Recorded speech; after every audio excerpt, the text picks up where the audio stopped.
Brought to you by BunnySlippers.com. Check out their brand new Dino sound slippers. Slippers make a roaring sound every 3 steps. Made with green scaly fabric, soft plush uppers, foam footbeds, non-slip grips on soles, and 3 white claws on each foot. One size fits most up to women's 10.5, men's 9. Footbed measures 10.5. Black Clock Audio Tales is a daily podcast that reads you a story, either a chapter of a novel or a whole short story. Join us in our exploration of old ghost stories, supernatural fiction, horror tales, folk tales, fantasy, gothic horror, weird fiction, and cosmic horror. And don't forget to join us for our monthly show about the Cthulhu Mythos. Look for our podcast near the old wishing well in the blasted heath, wherever you find your podcasts. We suggest Podbean or Apple Podcasts. Find us on the web at pgttcm.com and at Black Clock Audio on Instagram, Twitter, and Facebook, and Black Clock Audio Tales on YouTube. Welcome to Black Clock Audio Tales. Check out our new website over at www.pgttcm.com. Edited by Daniel Spitzer, music by Kevin MacLeod. The Chamber, Oppressive Gloom, Despair. Welcome to Part 1, Folklore of Great Britain. Join us at the end of the month when we talk about the great old ones.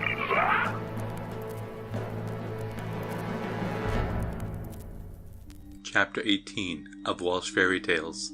Chapter 18, The King's Footholder. There was a curious custom in the far olden times of Wales. At the banqueting hall, the king of the country would sit with his feet in the lap of a high officer. Whenever his majesty sat down to dinner, this official person would be under the table holding the royal feet. This was also the case while all sat around the evening fire in the middle of the hall. This foot-holding person was one of the king's staff, and every castle must have a human footstool as part of its furniture. By and by, it became the fashion for pretty maidens to seek this task, or to be chosen for this office. The names in English sounded like foot-ease, orthoped, or footlights. When she was a plump and petite maid, they nicknamed her 12 inches, or when unusually soothing in her caresses of the soft royal toes. It was considered a high honor to be the king's footholder. In after centuries, it was often boasted that such and such an ancestor held this honorable service. One picture of castle life, as given in one of the old books, tells of how Came, the king's officer, went to the mead cellar with a golden cup to get a drink that would keep them all wide awake.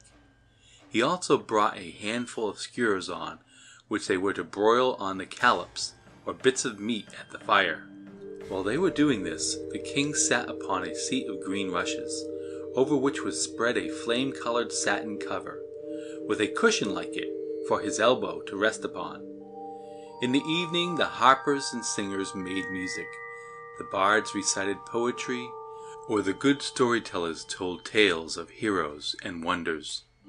During all this time, one or more maidens held the king's feet, or took turns at it when tired.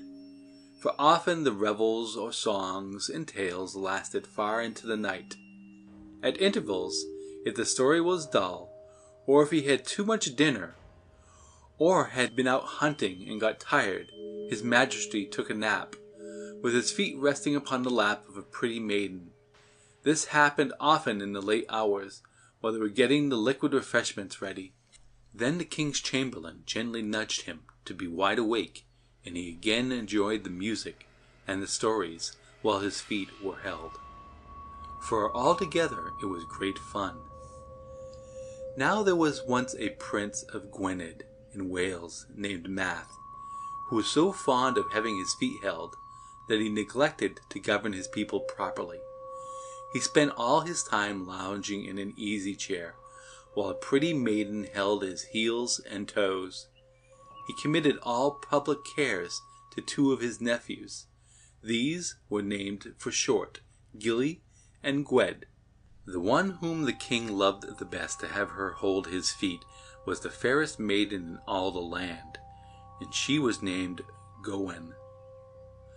By and by, the prince grew so fond of having his feet held, and stroked, and patted, and played with by Gowen, that he declared he could not live unless Gawain held his feet. And, she said, if she did not hold the king's feet, she would die. Now this Gilly, one of the king's nephews, son of Dawn, whom he appointed to look day by day after public affairs, would often be in the hall at night. He listened to the music and stories, and seeing Gawain, the king's footholder, he fell in love with her. His eye usually wandered from the storyteller to the lovely girl holding the king's feet, and he thought her as beautiful as an angel. Soon he became so lovesick that he felt he could risk or give his life to get and have her for his own. But what would the king say? Besides, he soon found out that the maiden Gawain cared nothing for him. Nevertheless, the passion of the lovelorn youth burned hotly and kept increasing. He confided his secret to his brother Gwed, and asked his aid, which he promised. So one day the brother went to King Math, and begged for leave to go to Pryderi. In the king's name, he would ask from him the gift of a herd of swine, a famous breed, which in quality of pork they furnished, excelled all other pigs known. They were finer than any seen in the land, or ever heard of before. Their flesh was said to be sweeter, juicier, and more tender than the best beef. Even their manners were better than those of some men. In fact, these famous pigs were a present from the king of Fairyland. So highly were they prized that King Math doubted much whether his nephew could get them at any price. In ancient Wales, the bards and poet-singers were welcomed and trusted above all men, and this whether in the palace or in the cottage. So Gwed, the brother of the lovesick one, in order to get the herd of surpassing swine, took 10 companions, all young men and strong, dressed as bards, and pretending by their actions to be such. Then they all started out together to seek the palace of Pryderi. Having arrived, they were entertained at a great feast in the castle hall. There Pryderi sat on his throne chair, with his feet in the maiden's lap. The dinner over, Gwed was asked to tell a story. This he did, delighting everyone so much that he was voted a jolly good fellow by all. In fact, Pryderi felt ready to give him anything he might demand, excepting always his footholder. At once Gwyd made request to give him the herd of swine. At this the countenance of Pryderi fell, for he had made a promise to his people that he would not sell or give away the swine until they had produced double their number in the land, for there was no pigs and no pork like theirs to be bought anywhere. Now this Gwed was not very cunning, but he had the power of using magic arts. By these he could draw the veil of illusion over both the mind and eyes of people. So he made answer to Pryderi's objections thus: "Keep your promise to your people, O most honored Pryderi, and only exchange them for the gift I make thee," said Gwed. Thereupon, exerting his powers of magic, he created the illusion of 12 superb horses. These were all saddled, bridled, and magnificently caparisoned. But after 24 hours they would vanish from sight. The illusion would be over. With these steeds, so fitted for hunting, were 12 sleek fleet hounds. Taken all together, here was a sight to make a hunter's eyes dance with delight. So Pryderi gave Gwed the swine, and he quickly drove them off. "For," he whispered to his companion fellows in knavery, "the illusion will only last until the same hour tomorrow." And so it happened, for when Pryderi's men went to the stables to groom the horses and feed the hounds, there was nothing in either the stables or the kennels. When they told this to Pryderi, he at once blew his horn and assembled his knights to invade the country of Gwynedd, to recover his swine. Hearing of his coming, King Math went out to meet Pryderi in battle.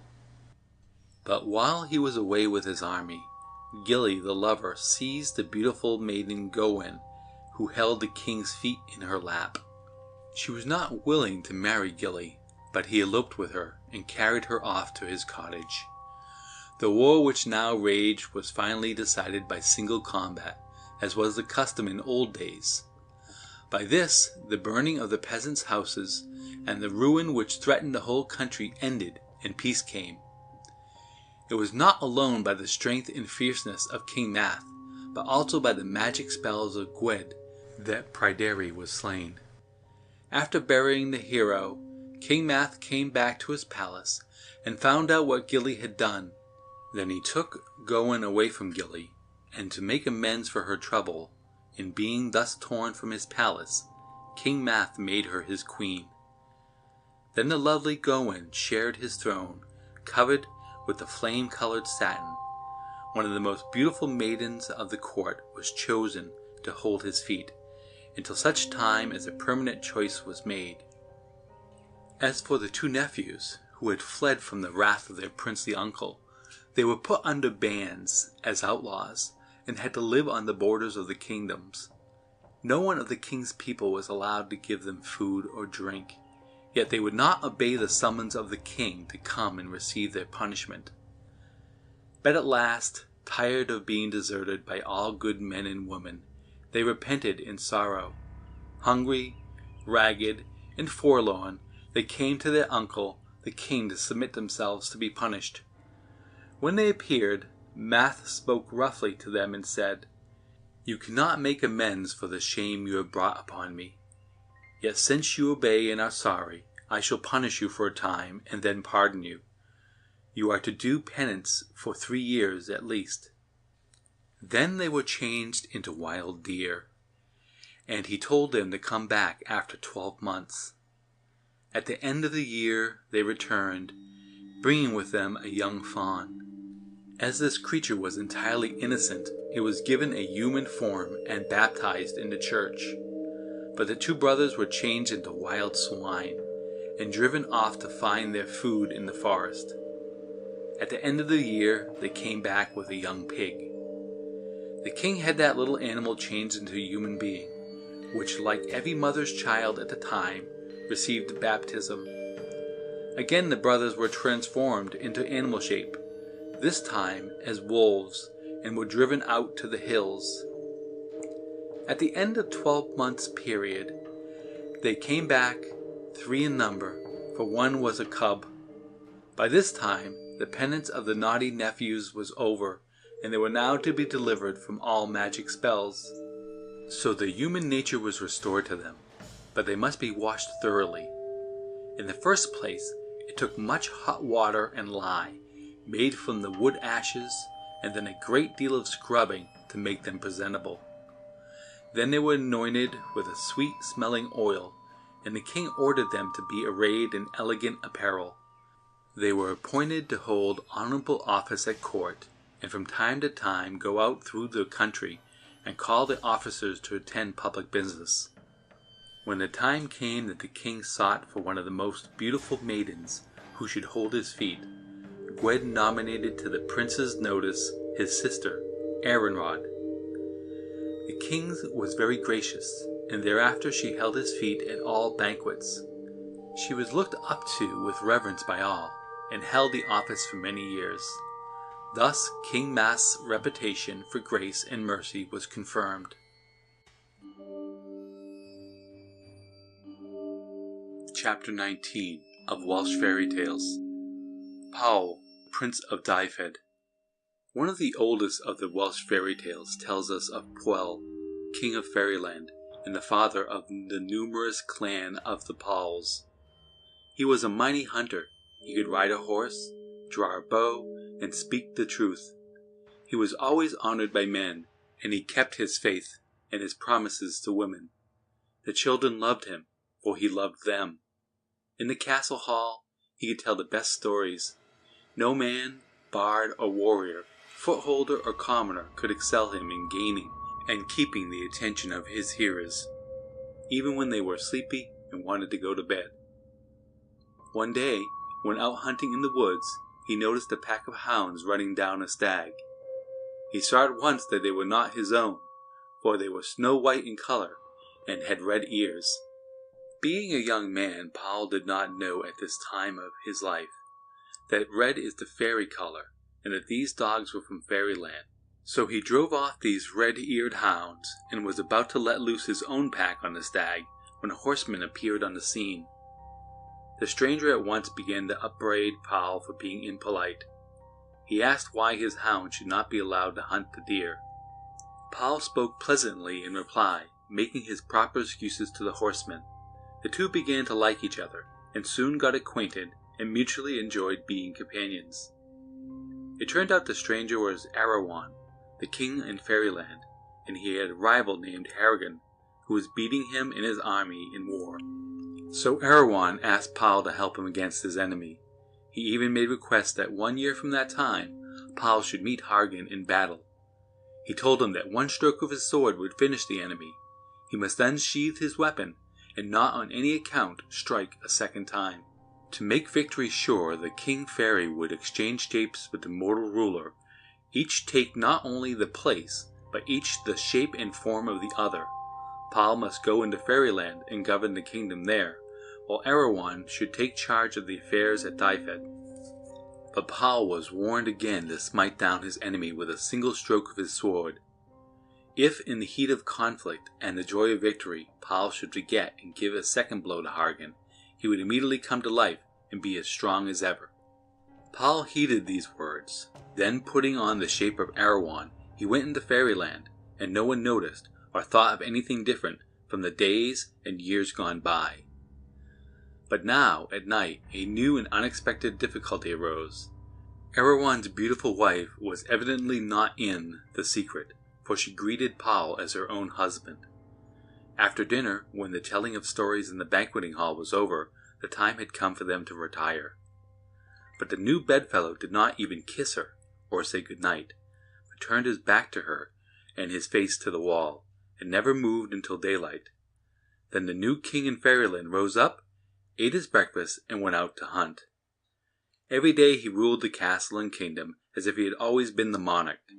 To everybody he seemed as if he had long been used to public business, and no questions were asked, nor was there any talk made on the subject. Everyone took things as matter of course. Yet however polite or gracious he might be to the queen during the day, in the evening he spoke not a word, and passed every night as at the first. The 12 months soon sped along, and now the time for battle in single combat between Paul and Harrigan had fully come. The two warriors met in the middle of a river ford, and backed their horses for a charge. Then they rushed furiously at each other. Paul's spear struck Harrigan so hard that he was knocked out of the saddle and hurled, the length of a lance, over and beyond the crupper, or tail strap of his horse. He fell mortally wounded upon the ground. Now came the moment of danger and temptation to Paul, for Harrigan cried out, "For the love of heaven, finish your work on me. Slay me with your sword." But Paul was wise, and his head was cool. He kept in mind the warning to strike only one blow. He called out loudly, so that all could hear him, "I will not repeat that. Slay thee who may, I shall not." So Harrigan, knowing his end had come, bade his nobles bear him away from the river shore. Then Paul, with his armies, overran the 2 kingdoms of fairyland, and made himself master of all. He took oath of all the princes and nobles, who swore to be loyal to their new master. This done, Paul rode away to the trysting place in a glen, and there he met Erawan, as had been appointed. They changed shapes, and each became himself as he had been before. Erawan thanked Paul heartily, and bade him to see what he had done for him. Then each one rode back in his former likeness to his kingdom. Now at Anwen, no one but Erawan himself knew that anything unusual had taken place. After dinner and the evening storytelling were over, and it was time to go to bed, Erawan's wife was surprised in double measure. 2 things puzzled her. Her husband was now very tender to her, and was also very talkative, whereas for a whole year, every night, he had been as silent and as immovable as a log. How could it be, in either case? For this time the wife was silent as a statue. Even though Erewhon spoke to her 3 times, he received no reply. Then he asked directly of her why she was so silent. She made an answer that for a whole year no word had been spoken in their bedroom. "What?" he said. "Did we not talk together, as always before?" "No," she said. "Not for a year has there been talk or caresses between us." At this answer Erewhon was overcome with surprise, and as struck with admiration at having so good a friend. He burst out first in praise of Poll, and then told his wife all that had happened during the past 12 months. She too was full of admiration, and told her husband that in Poll he had certainly found a true friend. In Dyfed, when Poll had returned to his own land and castle, he called his lords together. Then he asked them to be perfectly frank and free to speak. They must tell him whether they thought him a good king during the year past. All shouted in chorus of approval. Then the spokesman addressed Poll thus: "My lord, never was thy wisdom so great, thy generosity more free, nor thy justice more manifest than during the past year." When he ceased, all the vassals showed their approval of this speech. Then Poll, smiling, told him the story of his adventures in exchanging his form and tasks, at the end of which the spokesman, taking his cue from the happy faces of all his fellow vassals, made reply: "Of a truth, lord, we pray thee, do thou give thanks to heaven that thou hast formed such a fellowship. Please continue to us the form of the kingdom and rule that we have enjoyed for a year past." Thereupon King Poll took oath, kissing the hilt of his sword, and called on heaven to witness his promise that he would do as they had desired. So the 2 kings confirmed the friendship they had made. Each sent the other rich gifts of jewels, horses, and hounds. In memory of so wonderful and happy a union, of a mortal and a fairy, Poll was thereafter, in addition to all his titles, saluted as Lord of Annwn, which is only another name for the land of the fairies.